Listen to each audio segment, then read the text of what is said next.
On va s'intéresser aujourd'hui à des façons de résoudre des équations et des inéquations avec des racines carrées.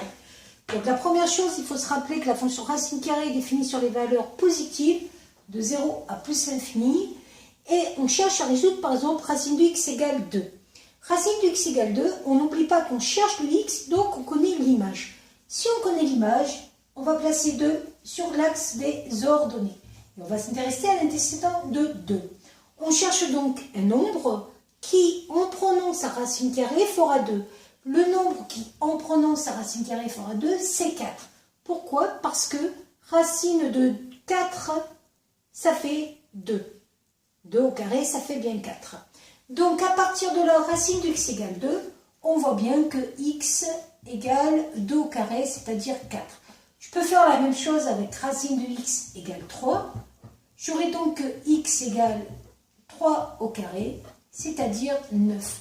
Donc, on peut se rendre compte que pour enlever une racine carrée d'un nombre positif, il suffit d'élever au carré le nombre image. Sur ça, il n'y a pas de souci. Qu'est-ce qui se passe maintenant quand on veut résoudre des inéquations? Exemple, racine du x inférieur ou égal à 2. Donc là, on se rend compte que les valeurs qu'on trouvait étaient des valeurs fixes. On pourrait donc écrire que les solutions sont de la forme s égale 4, s égale 9. Quand on a des inéquations, leur somme des solutions va prendre la forme d'un intervalle. Alors comment ça fonctionne?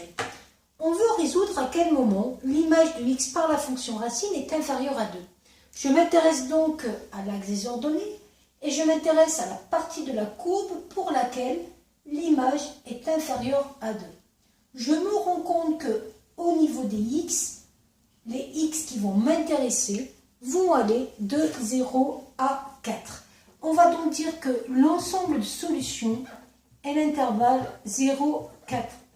Qu'est-ce qui se passe maintenant si je veux résoudre l'inéquation racine du x supérieure ou égale à 2? Là, je me rends compte que la partie qui m'intéresse, c'est la partie des images supérieure à 2. Ce qui, au niveau de la courbe, va représenter cette partie-là.